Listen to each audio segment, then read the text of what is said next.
Good morning, students. Welcome back to the new session of learning in this lockdown period. This is your accounts class of class 11 and we are doing chapter number 6, that is rules of debit and credit. In the last video, I had sent you a video or a link where question number 8, 9, 10, 11 were described. In today's video, we are going to describe two questions or discuss two questions, that is question number 12 and 13. Okay. सो 12 पढ़ती हूँ मैं. From the following particulars prepare proprietors capital account. ठीक है, आपको ये सारे particulars देख करके क्या करना है, प्रोप्राइटर का अकाउंट प्रिपेयर करना है. प्रोप्राइटर्स अकाउंट या फिर आप बोल सकते हो कैपिटल अकाउंट, आपको सिंपल लैंग्वेज में कैपिटल अकाउंट प्रिपेयर करना है. ठीक है, तो अभी बहुत सारी चीज़ें दी हुई हैं. ठीक है, अब हम लोग इसको बनाते हैं. ठीक है, तो हम लोग क्या करेंगे, सबसे पहले हम लोग लिखेंगे यहाँ पे हम लोग कौन सा क्वेश्चन सॉल्व करने वाले हैं. Question number 12. हम लोग यहाँ पे क्या बनाने वाले हैं, कैपिटल अकाउंट. Capital account. ठीक है, अब देखिए कैपिटल अकाउंट बनाते कैसे, मैंने कहा था ना इसको टी शेप में बनाते हैं. सबसे पहले तो हम लोग टी शेप बना लिए. ओके, टी शेप बना लिए. फिर इधर वाले कॉलम में हम डेट लिखते हैं. This is my date column. ठीक है, ये मेरा पर्टिकुलर्स है और यहाँ पे हमारा अमाउंट आ जाता है.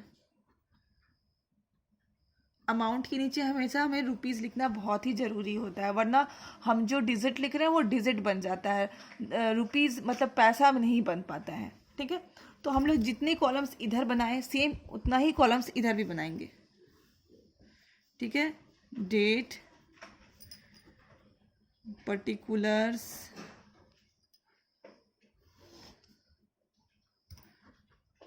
अमाउंट. ठीक है, ये इतना हमने कर लिया. अब हमें एक रूल याद करना है. हमने मॉडर्न अप्रोच पढ़ा है ना, मॉडर्न अप्रोच में हमने कैपिटल के बारे में पढ़ा था. कैपिटल क्या होता है, कैपिटल इज अ लायबिलिटी. ठीक है, capital is a liability. Okay, and अगर मुझे कैपिटल को बढ़ाना है तो मुझे क्या करना पड़ेगा, क्रेडिट करना पड़ेगा. ठीक है, क्रेडिट करने से कैपिटल बढ़ जाता है एंड डेबिट करने से कैपिटल घट जाता है. तो अगर मैं कोई ट्रांजैक्शन पढ़ूंगी, अब मुझे ऐसा लगेगा कि इससे कैपिटल हमारा बढ़ रहा है तो मैं उसको क्रेडिट कर दूंगी. इन द सेम वे अगर मुझे कोई ट्रांजेक्शन्स पढ़ने के बाद ऐसा लगेगा कि मेरा कैपिटल घट रहा है, कम हो रहा है, मैं उसको डेबिट कर दूंगी. So it is very simple. Okay, अब हमें एक रूल अपनाना पड़ता है अकाउंट्स बनाने के लिए. अगर हम डेबिट की तरफ कुछ लिखते हैं तो पहले हमें 2 लगाना पड़ता है. ठीक है, एंड द सेम वे हम अगर क्रेडिट की तरफ कुछ लिखते हैं तो हमें बाई लगाना पड़ता है. ठीक है, तो this is the way to prepare accounts. तो मैं पढ़ते जाती हूँ ट्रांजेक्शन्स वन बाय वन. पहला है 1 अप्रैल 2018 कमेंस्ड बिजनेस विथ कैश. ठीक है, डेट हमें लिख देनी है. ठीक है, 2018 लिख देती हूँ मैं यहाँ पे, या फिर आप ऐसे भी लिख सकते हैं 1 अप्रैल 2018, ऐसे भी लिखते हो, और या फिर आप 2018 लिख करके नीचे डेट डाल सकते हो. ठीक है, तो ऐसे दो तरीके से डेट्स लिख सकते हैं, 2018 और यहाँ पे 1 अप्रैल भी लिख सकते हो. इस तरह से भी लिख सकते हो, इस तरह से भी लिख सकते हैं. कमेंस बिजनेस विथ कैश मतलब हमने अपना बिजनेस शुरू किया कैश से. ठीक है, तो कैश लेकर के हम अपने बिजनेस में आए तो हमारा जो कैपिटल है वो बढ़ेगा या घटेगा, आप बताओ. ऑफ कोर्स बढ़ जाएगा क्योंकि हमने कैश लेकर के आए. ठीक है, तो यहाँ पे हम लिख देंगे बाय कैश अकाउंट. हमने कितना कैश लाया, 2 लाख. ओके, अब हम सेकेंड ट्रांजेक्शन्स पढ़ते हैं. 31 मार्च 2019. 31 मार्च 2019 हमने डेट लिख दिया. Net loss as per P&L account, हमें लॉस हो गया. ठीक है, तो जब भी लॉस होता है हमें कैपिटल से उसको डिडक्ट करना पड़ता है. हम कैपिटल से उसको डिडक्ट करेंगे तो हमारा कैपिटल कम हो जाएगा, तो उसको हम लिखेंगे डेबिट की तरफ. ठीक है, 2 ऐसे लिखोगे. प्रॉफिट जो लॉस होता है वो प्रिपेयर हम लोग प्रॉफिट एंड लॉस अकाउंट से करते हैं, तो बट हम लोग मैं यहाँ पे लिखा रही हूँ 2 लॉस अकाउंट. ठीक है, कितने का लॉस हुआ है, 18,000। ओके, नेक्स्ट मैं पढ़ती हूँ 31 मार्च 2019 ड्राइंग्स ड्यूरिंग द पीरियड। ठीक है, सेम डेट है तो मैं ऐसे लिख देती हूँ, सेम डेट है। ओके, तो इस दिन में क्या हो रहा है, ड्राइंग्स कर रहे हैं। ड्राइंग्स मतलब हम मुझे पर्सनल, मान लो मैंने दुकान खोल के रखा हुआ है एक, और मुझे लगा कि मुझे मेरी कोई भी एक्सपेंसेस है, तो मैंने क्या किया, दुकान से पैसा निकाल लिया अपने एक्सपेंस के लिए। In the same way drawings का मतलब होता है कि अपने पर्सनल यूज के लिए पैसा विदड्रॉ कर लेना, निकाल लेना। ठीक है, तो हम लोग कैपिटल से अगर पैसा निकाल लेते हैं अपने पर्सनल यूज के लिए तो कैपिटल कम हो जाएगा, डिक्रीज करेगा। तो मैं यहाँ लिख दूंगी टू ड्राइंग्स अकाउंट। ठीक है, तो व्हाट इज द अमाउंट, 15,000। ठीक है, बस लगता है इतना ही था हमारा। अब हमें इतना ही हमारा ट्रांजेक्शन दिया हुआ है, अब हमें बैलेंसिंग करना सीखना है। ठीक है, मैंने बैलेंसिंग करना आपको नहीं सिखाया था, तो आज की वीडियो में हम लोग बैलेंसिंग करना भी सीखेंगे। बैलेंसिंग करने के लिए हम पूरा का पूरा अकाउंट्स को एंड कर देते हैं। इस तरह से मैंने एंड कर दिया। ठीक है, अब मैं डेबिट साइड भी देखूंगी अमाउंट कितना है, एंड क्रेडिट साइड भी देखूंगी। ठीक है, अब तो मैं देखने से ही पता चल जा रहा है कि मेरा क्रेडिट के साइड जो है ज़्यादा अमाउंट है, बड़ा अमाउंट है। तो जो बड़ा अमाउंट होता है उसको हम लोग दोनों तरफ लिख लेते हैं। ठीक है, तो ये मेरा बड़ा अमाउंट है, उसको मैं दोनों तरफ लिख लूंगी।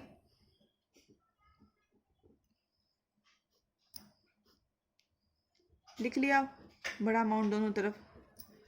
ठीक है, अब देखो ये हम दोनों प्लस करेंगे, और यहाँ पे जो भी बैलेंसिंग फिगर होता है, टू बैलेंस CD। CD मतलब होता है कैरीड डाउन।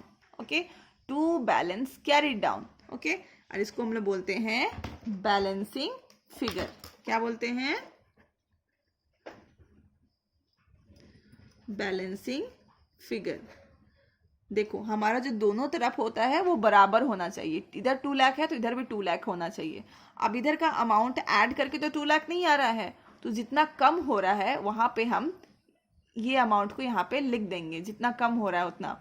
देखो 2 लाख था, उसमें हम माइनस कितना कर देंगे, 18,000 प्लस 15,000।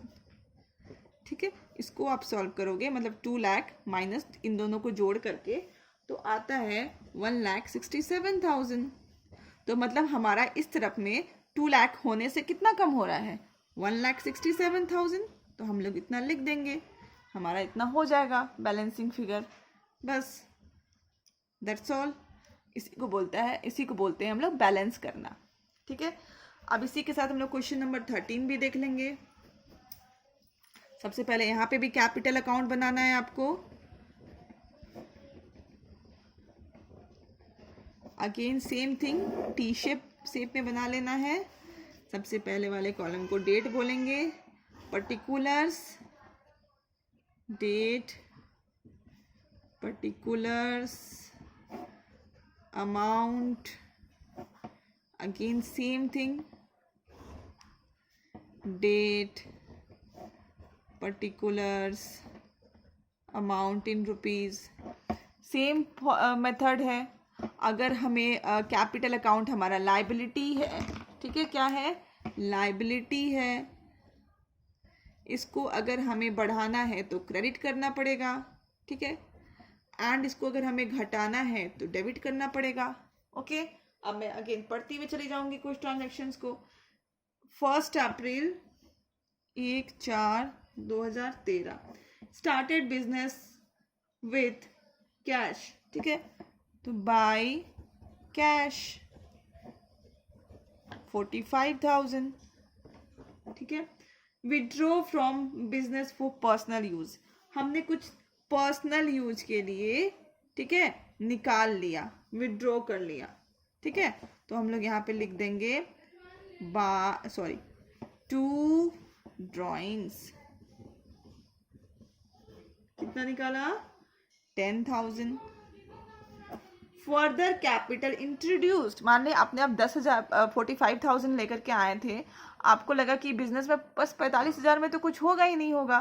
ठीक है, तो आप क्या किए, ठीक है, कि आप 15 जुलाई को 2013 को फिर से और कैपिटल लेकर के आए। एडिशनल कैपिटल मतलब और कैपिटल लेकर के आना, ठीक है। तो बाय कैश अकाउंट, ठीक है। तो यहाँ पे लिख देंगे आप 55,000। Then again income tax paid, आप इनकम टैक्स पे करिएगा तो आपका थोड़ा कैश घट जाएगा कि नहीं। 3/11/2013 टू टैक्स पेड, ओके, 5,000। या तो आप टैक्स पेड भी लिख सकते हो, अगर बिजनेस के लिए आप टैक्स पे कर रहे हो तो टैक्स पेड लिख सकते हो, और अगर वो इनकम टैक्स अपने पर्सनल इनकम के लिए पे कर रहे हो तो आपको यहाँ पे ड्राइंग्स लिखनी पड़ेगी, ठीक है। फिर देखो 31 मार्च 2014 को एक लास्ट ट्रांजैक्शन है, प्रॉफिट फॉर द ईयर, मुझे प्रॉफिट हुआ। तो प्रॉफिट क्या होता है, आपकी कैपिटल को बढ़ा देता है, ठीक है। तो बाय प्रॉफिट, ठीक है। वैसे ये प्रॉफिट कहाँ से आती है, प्रॉफिट एंड लॉस अकाउंट से आती है, जो कि अभी आप लोगों को सीखना है, ठीक है। बस अब हम बैलेंसिंग कर लेते हैं। बैलेंसिंग करने के लिए मुझे दिखाई दे रहा है कि ये इधर का अमाउंट सबसे बड़ा होगा, तो इसको ऐड करके हम दोनों तरफ लिख देंगे, ठीक है। तो देखो हमने दोनों तरफ 1,30,000 लिख दिया, एंड इधर जितना अमाउंट कम हो रहा था उधर हमने इतना इसको प्लस करके इससे माइनस कर दिया, तो ये हमारा आ गया, ठीक है। इसी के साथ हमने ये चैप्टर को कंप्लीट कर लिया है। होप कि आप लोग भी सारे क्वेश्चंस बना करके कंप्लीट कर लोगे, and if possible please go through the examples also, and in next video हम लोग चैप्टर नंबर 7 स्टार्ट करेंगे, ठीक है। Till then keep learning, stay safe, and thank you for watching.